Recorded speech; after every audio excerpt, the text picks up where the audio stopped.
आस्तीन का सांप। रात के 2 बज रहे थे।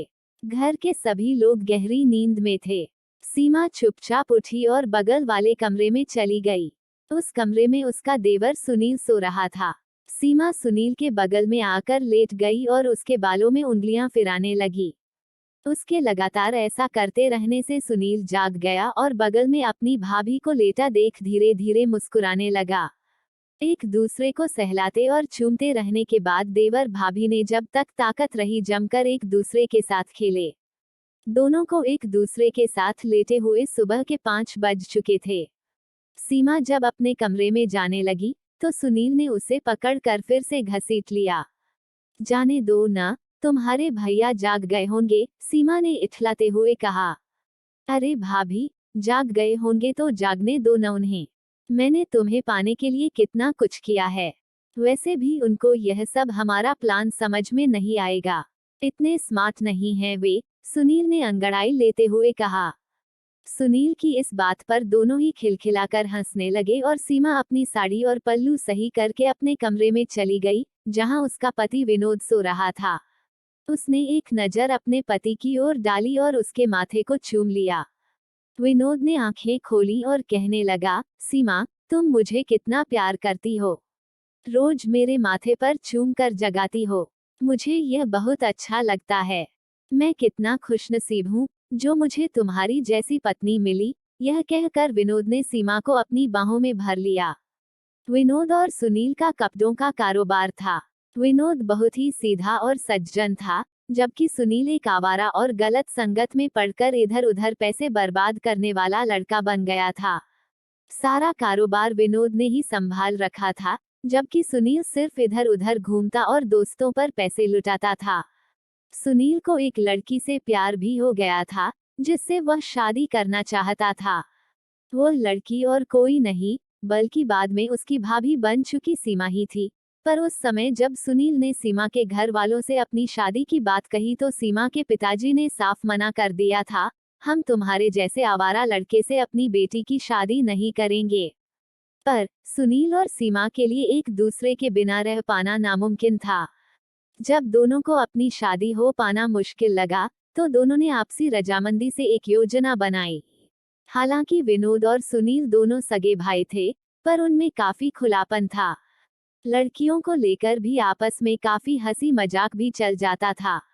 इसी बात का फायदा सुनील ने उठा लिया और अपने मोबाइल फोन में सीमा का फोटो दिखाया।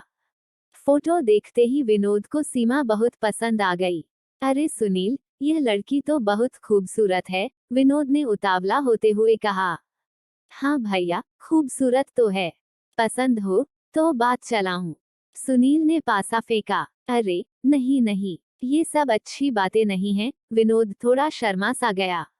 अरे भैया, शर्मा क्यों रहे हो? यह इसका व्हाट्सएप नंबर है और चैटिंग शुरू कर दो, सुनील ने एक और दांव फेंका। विनोद सीधा सादा लड़का था। जमाने की हवा उसे लगी नहीं थी, इसलिए उसे सुनील की चाल समझ में नहीं आई। उसने धीरे धीरे सीमा से फोन पर बातें शुरू कर दी। सीमा ने भी विनोद को अपने प्रेम में गिरफ्तार कर लिया, और जब ऐसा लगने लगा कि वह सीमा के बिना नहीं रह पाएगा, तब उसने खुद ही अपनी मां से अपने मन की बात कह दी। विनोद के पिता की मौत 5 साल पहले ही हो चुकी थी। बड़े दिनों के बाद विनोद की मां ने उसकी आंखों में कोई चमक देखी थी, इसलिए वे विनोद को मना न कर पाईं और शादी के लिए न सिर्फ हाँ कर दी, बल्कि खुद ही रिश्ता लेकर सीमा के घर पहुंच गईं। सीमा के घर वालों को भी कोई दिक्कत नहीं हुई, और जब उन्होंने सीमा का मन टटोला, तो उसकी भी रजामंदी देख सीमा के घर वालों ने सीमा और विनोद की शादी करा दी। सुहागरात के दिन जब विनोद अपने कमरे में पहुंचा और सीमा का चेहरा देख जब उसने संबंध बनाना चाहा, तो सीमा ने मना कर दिया। क्या आपने सिर्फ शरीर के लिए मुझसे शादी की है? सीमा ने विनोद से धीरे से पूछा। नई दुल्हन से विनोद को ऐसे सवाल की उम्मीद नहीं थी, इसलिए वह एकदम सकपका सा गया। नहीं, लेकिन दोस्त कहते हैं कि पहली रात में यह सब जरूरी होता है, विनोद ने शर्माते हुए कहा। देखिए, मुझे अभी पढ़ाई करनी है, इसलिए मैं इन सब कामों में नहीं पड़ना चाहती हूँ। जब मेरा रिजल्ट आ जाएगा, तभी हमारे बीच में कोई संबंध बन सकेगा, सीमा ने समझाने वाले अंदाज में कहा। विनोद भोला था। वह सीमा की बातों में आ गया और यही समझता रहा कि सीमा पढ़ाई में बिजी है, इसलिए उसने फिर संबंध बनाने के लिए जबरदस्ती नहीं की। लेकिन विनोद को क्या पता था कि उसका भाई सुनील ही उसके साथ दुश्मनी कर रहा है। विनोद तो अपने काम में बिजी रहता और सीमा और सुनील जवानी के मजे लूट रहे थे। अब उन लोगों को किसी की परवाह नहीं थी। वैसे भी सुनील और सीमा में भाभी देवर का रिश्ता था, इसलिए माँ को भी शक नहीं हुआ। सीमा कभी कभी डॉक्टर को दिखाने को कहती तो विनोद यही कह देता कि आज दुकान पर बहुत काम है, तुम सुनील के साथ चली जाना। फिर क्या था, सीमा और सुनील घर से निकल जाते और किसी होटल में 3-4 घंटे मजे करके लौट आते। किसी ने सोचा भी न था कि एक प्रेमी जोड़ा अपने प्रेम को कायम रखने के लिए किस कदर गंदे खेल को अंजाम दे सकता है। विनोद और सीमा की शादी को 1 साल बीत चुका था, पर उसे अभी तक सीमा के शरीर का सुख नहीं मिला था। जब विनोद से न रहा गया तो उसने शर्माते हुए यह बात अपनी माँ को बता दी। विनोद की माँ को कुछ अजीब सा तो लगा, पर उन्होंने सोचा कि पढ़ने लिखने वाली लड़की है, अभी से बच्चों के चक्कर में नहीं पड़ना चाहती। यह सोचकर उन्होंने उल्टे ही विनोद को समझा दिया। एक दिन की बात है, विनोद शाम को दुकान बंद करके घर लौट रहा था। सीमा के लिए गजरा लेने के लिए वह एक दुकान की तरफ बढ़ा, तभी एक पान की गुमटी के पीछे से सुनील की आवाज आती हुई सुनाई दी, जो अपने दोस्तों के साथ मस्ती कर रहा था। विनोद वहीं रुककर सुनील की बातें सुनने लगा।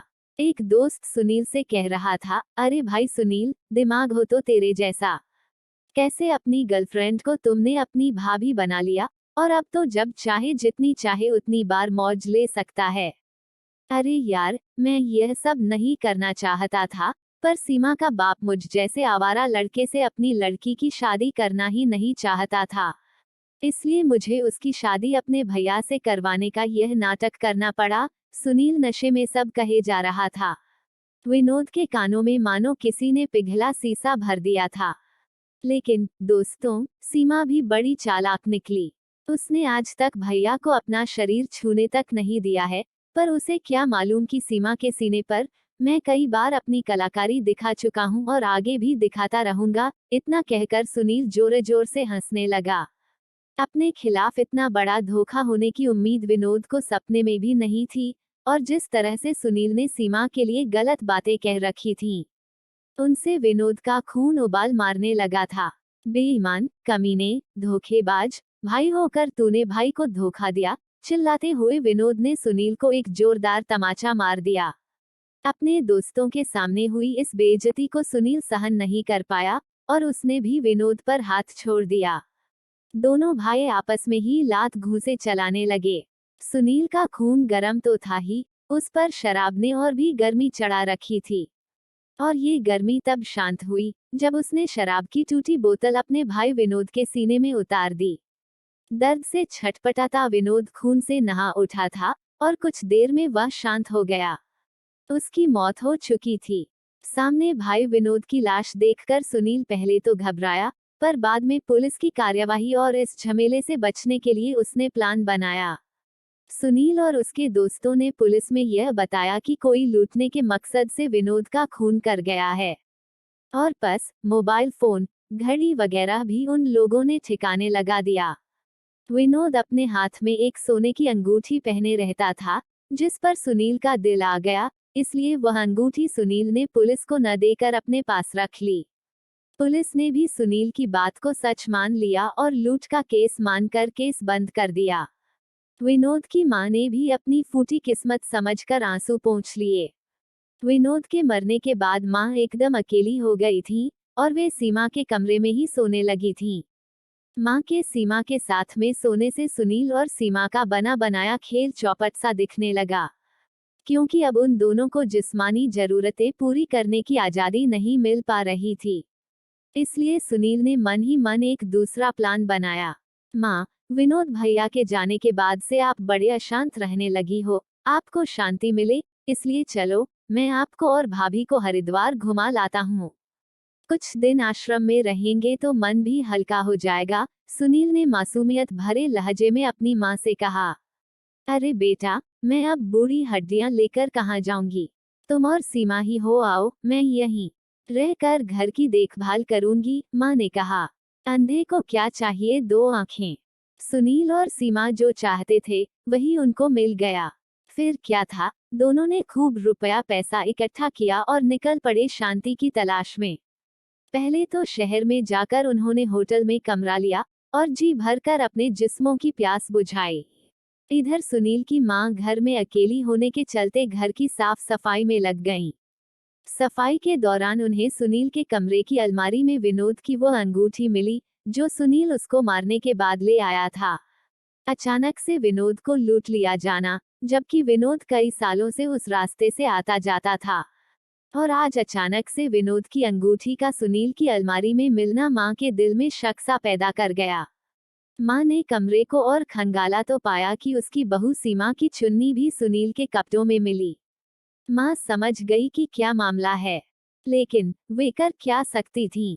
उन्होंने सुनील के दोस्तों को घर पर बुलाया और बातों बातों में सारा भेद उगलवा लिया।